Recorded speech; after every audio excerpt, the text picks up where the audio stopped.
Hi, Hugh Taylor here, coming at you with the next in my ongoing series of press release examples. This has proved to be a very popular topic, and I'm all for it because I think that people can write their own press releases, or at least do a first draft, and be pretty far down the road to success with press releases.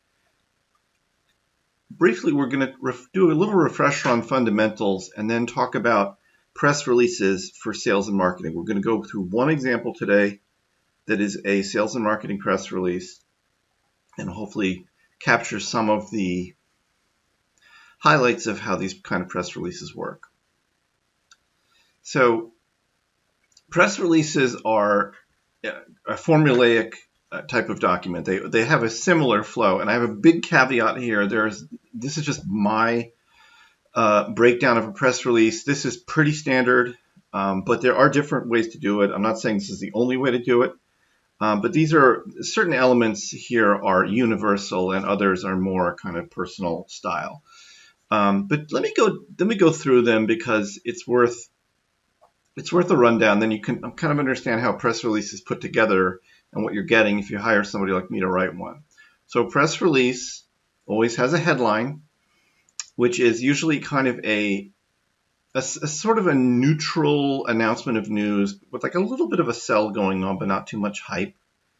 There's a subheading, which some people will flesh out as more of a full-blown description or summary, although like the side note here is the press release distributor I work with limits this to 160 characters, so you can't go to town fully on it. And we're going to go through this press release in a lot more detail. This is just a rundown of what's in there. Press release always has a date line where the press release is originating from. In this case, it's Mexico City, and then the date. When is the press release coming out? There's often a backlink. You can usually have up to 3 backlinks with a distribution service. You can embed URLs in the body of the press release. This is one here. This first paragraph is called the lead, which is a funny word. Some people call it the lead, L-E-A-D. That's also fine, but in the business, in the journalism trade, it's called the lead, and it's the paragraph that answers the, who, what, when, where, and why questions that journalists like to answer. Almost every press release has an executive quote of some kind. I usually put it right under the lead. Some people put it further down. And then most press releases have one or more supporting paragraphs which flesh out the message and support the general announcement of news, or in this case, kind of the sales and marketing aspects. And then most press releases have some kind of call to action, either click on a link, call a number, do something, right? The press release should be doing something. So that's the overview. Almost every press release will have these elements or some combination of them. And certainly everyone will have a headline, a dateline, and a lead. For sure, those are in every press release, no matter who you're working with. And if you don't get those, if you're ordering it, you're not really getting a press release. And I've seen some weird press releases and recently. I don't know what people are thinking, but maybe I'm just an old fuddy-duddy stuck in my ways. But there's a certain format that certainly professional journalists are expecting to see if you're sending them a press release. So let's take a look at this press release in a little more depth. This is for a company called Neartech, which does what's called nearshore, meaning they do IT and support services and software development from Latin America, which is a way for American companies to get IT services and software development done less expensively than it would cost in the United States, but without going to India or Eastern Europe or other places, there's a bigger time zone difference and also sort of more of a cultural gap than you get. So it's become very popular for software development agencies in Latin America. And this company is based in Mexico City. Just so you know, this is a fictionalized version of there's no real company called Neartech. I've adapted a press release that was written for someone else. So here's the headline. By the headline is the H1. If you're interested in search engines and web optimization and so forth, the headline translates into the H1 headline of the web copy. So here, I just want to point out something that Neartech launches, meaning the agency is launching, it's starting its business. This is the news.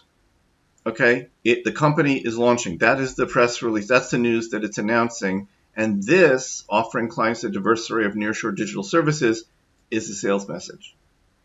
Okay, now it's kind of flat and factual. It's not saying like they're offering the best services, they're offering amazing services. Of course, that has to be brought out. But this is one of the sort of challenges of press release writing. You can't be too salesy. You have to sort of be understated, okay? But there's announcement, and then the subheading has a little more detail, okay? Saying LATAM, Latin American agency, provides software development, data science, mobile app. This is a little more detail. And one of the things to understand about press releases, a press release is designed to be read incompletely.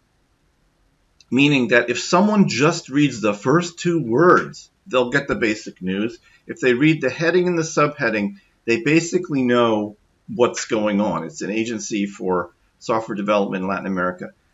The assumption is that people will not read the entire thing. And that's why when you get to the lead paragraph, if the reader only looks at the lead, they will know that, again, this is an agency offering clients a diverse array of services based in Mexico City, nearshore outsourcing, and so forth.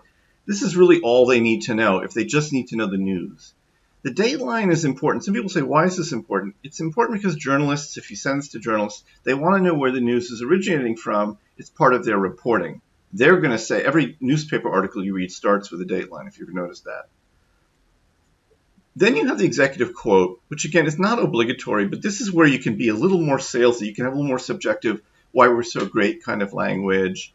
Here we're saying we're meeting a need that's becoming increasingly common and urgent in the corporate world.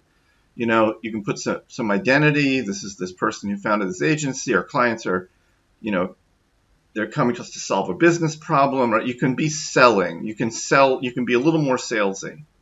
And then we get into supporting paragraphs. And there can be as many or as few as you want in these, but this is where you can get a little more into your story. Okay, here there's a little more backstory about what near sourcing is.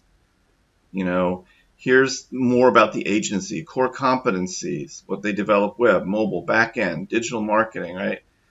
And then we come back to the sell, right? With this portfolio of services, NearTech helps clients fulfill their strategies. Okay, now they're sort of closing the sale. Then there's a little bit about the founder, okay? And then we have the call to action.